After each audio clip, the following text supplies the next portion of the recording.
Ukraine रूस युद्ध में रूसी सेना इन दिनों मेक इन इंडिया शू पहन रही है, जो रूसी सैनिकों को खूब पसंद आ रहा है। लेकिन दोस्तों, सवाल यह है कि आखिर इन जूतों में ऐसी क्या खासियत है जो रूसी सैनिकों को खूब पसंद आ रहे हैं। और जैसा कि सभी जानते हैं कि वर्तमान में रूस यूक्रेन के बीच जंग तेज हो चुकी है। यहां तक कि रूस के राष्ट्रपति पुतिन द्वारा परमाणु हमले की धमकी भी दी जा चुकी है। लेकिन इसी बीच खबर मिल रही है कि रूस सीक्रेट तरीके से यूक्रेन के खिलाफ इस्तेमाल होने वाले एक खास तरीके के हथियार को चीन में बना रहा है। पूरी खबर क्या है, आइए जानते हैं आज की इस वीडियो में। पर आगे बढ़ने से पहले इस वीडियो को एक लाइक करके अपने मिरेकल भारत चैनल को सब्सक्राइब जरूर कर लीजिए। दरअसल यूक्रेन रूस युद्ध में रूसी सेना इन दिनों मेक इन इंडिया जूते पहन रही है, जो रूसी सैनिकों को खूब पसंद आ रहा है। पर सवाल यह है कि आखिर इन जूतों में क्या खासियत है जिसको पहनने से रूसी सैनिकों की ज्यादा ठंड से बचाव होती है। बता दें कि रशियन आर्मी को मेड इन बिहार के जूते काफी पसंद आ रहे हैं, जो मेक इन इंडिया पहल के तहत बिहार के हाजीपुर में रूसी सैनिकों के लिए जूते बन रहे हैं।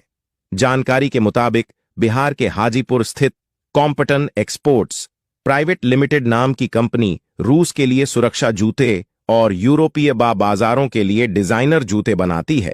लेकिन इन दिनों इस कंपनी के पास रशियन आर्मी के लिए जूते बनाने का बड़ा ऑर्डर है। और इतना ही नहीं, हाजीपुर के इस कंपनी में बन रहे जूतों को रशियन आर्मी खूब पसंद भी कर रही है। गौर करने वाली बात यह है कि हाजीपुर की इस कंपनी का जिक्र इसलिए भी खूब हो रहा है क्योंकि यहां बनने वाले अधिकांश जूते लगभग 70 पर महिलाओं द्वारा बनाए जाते हैं। इसलिए बिहार की यह कंपनी अंतर्राष्ट्रीय बाजार में अपनी जगह बना रही है। और इतना ही नहीं, बल्कि हाजीपुर में बने यह जूते सुरक्षा के लिहाज से काफी सुरक्षित माने जाते हैं, क्योंकि रूसी सैनिक चाहते हैं कि जूता हल्का होना चाहिए, जो आसानी से फिसलने वाला ना हो। इसलिए कंपनी ने रूसी सैनिकों के लिए खास कम तापमान जैसे -40 डिग्री सेल्सियस तक ठंड झेलने वाले जूते बनाए हैं। यही कारण है कि रूसी सैनिकों को यह जूता खूब पसंद आ रहा है। लेकिन दोस्तों, जो बड़ी खबर सामने आ रही है उसके मुताबिक रूस चीन में खास तरीके के हथियार तैयार कर रहा है और इनका इस्तेमाल यूक्रेन के खिलाफ किया जा रहा है। एक महत्वपूर्ण विकास में रूस ने यूक्रेन के खिलाफ संघर्ष में तैनाती के लिए लंबी दूरी के हमले वाले ड्रोन का उत्पादन करने के उद्देश्य से चीन में एक गुप्त ड्रोन कार्यक्रम शुरू किया है। यह जानकारी यूरोपीय खुफिया स्रोतों और पुष्टि करने वाले दस्तावेजों से मिली है, जहां गप्या 3 नामक ड्रोन को राज्य के स्वामित्व वाली रूसी हथियार निर्माता अल्माज एनटी की सहायक कंपनी IMG कोपोल द्वारा विकसित किया गया है। इस साल की शुरुआत से रूसी रक्षा मंत्रालय को रिपोर्ट में G3 मॉडल के विकास और उड़ान परीक्षण दोनों में चीनी विशेषज्ञों के साथ कोपोल के सहयोग का विवरण दिया गया है, जहां कुपल ने चीन के एक कारखाने में G3 सहित इन ड्रोनों का बड़े पैमाने पर उत्पादन करने की अपनी क्षमता का भी संचार किया है, जिसका उद्देश्य उन्हें यूक्रेन में विशेष सैन्य अभियान के तहत इस्तेमाल करना है। टिप्पणी के अनुरोध के बावजूद कुपो अल्माज एनटी या रूसी रक्षा मंत्रालय की ओर से कोई प्रतिक्रिया नहीं आई है, जबकि चीन के विदेश मंत्रालय ने इस तरह की परियोजना से अनभिज्ञ होने की बात कही है और ड्रोन एक्सपोर्ट पर देश के कड़े नियंत्रण उपायों पर जोर दिया है। पोल की रिपोर्ट के मुताबिक G3 ड्रोन 50 किलो पेलोड लेकर लगभग 2000 किलोमीटर की यात्रा कर सकता है।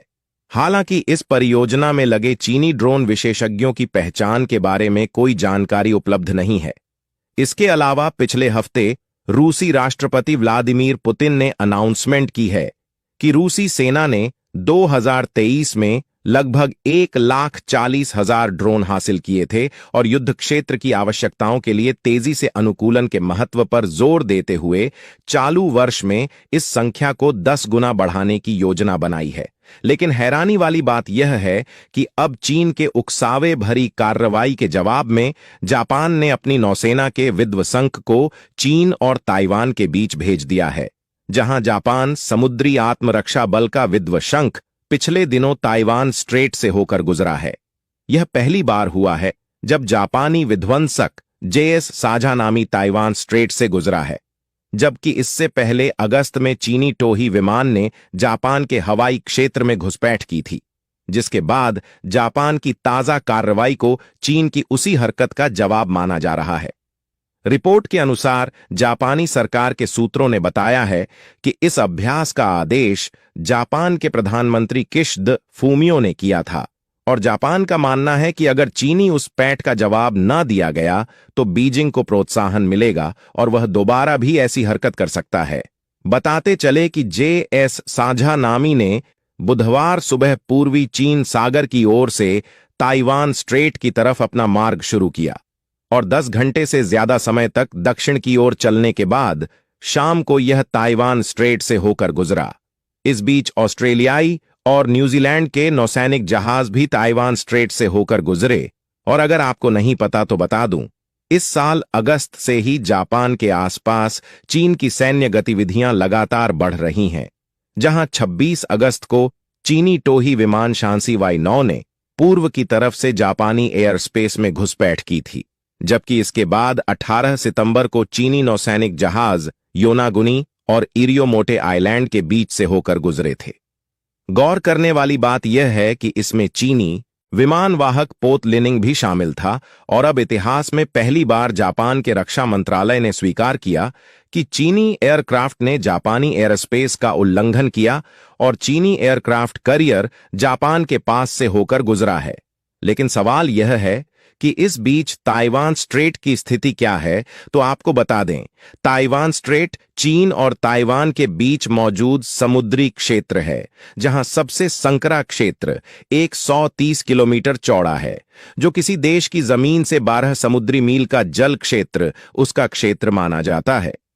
अमेरिका समेत कई देश ताइवान स्ट्रेट को अंतर्राष्ट्रीय क्षेत्र मानते हैं और इसे किसी देश का हिस्सा नहीं मानते हैं। हालांकि चीन ताइवान स्ट्रेट को अंतर्राष्ट्रीय जल क्षेत्र बताने का विरोध करता है, यहां तक कि बीजिंग की प्रतिक्रिया को ध्यान में रखते हुए जापान इस क्षेत्र में अपने नौसैनिक जहाज भेजने से परहेज करता रहा है। हालांकि जापानी तटरक्षक बल के जहाज तूफान से बचने के लिए ताइवान स्ट्रेट के ऊपरी समुद्र में रहे हैं, लेकिन कभी भी जलडमरू मध्य से नहीं गुजरे हैं। तो देखा जाए, यह क्षेत्र जिसे कई देश अंतर्राष्ट्रीय क्षेत्र मानते हैं, उसको लेकर चीन ताइवान क्रिटिकल कंडीशन खड़ी कर सकते हैं, जबकि जिस तरह से चीन दुनिया भर के देशों में नजर जमाए बैठे हैं और कुछ ना कुछ गतिविधियां समुद्र में करता रहता है, उसका जवाब देने के लिए अब जापान भी हरकत में आ चुका है। लेकिन हैरानी वाली बात तो यह है कि रूस यूक्रेन जंग के लिए खास तरह के ड्रोन चीन में सीक्रेट तरीके से तैयार कर रहा है, जिसको लेकर कई सोर्स दावा कर चुके हैं, लेकिन अभी तक चीन ने इसकी पुष्टि नहीं की है। वैसे आपको क्या लगता है? अपनी राय कमेंट बॉक्स में जरूर दें। यदि वीडियो अच्छा लगा हो तो वीडियो को लाइक करें। मिलते हैं एक नए वीडियो में एक नई जानकारी के साथ। तब तक के लिए धन्यवाद दोस्तों।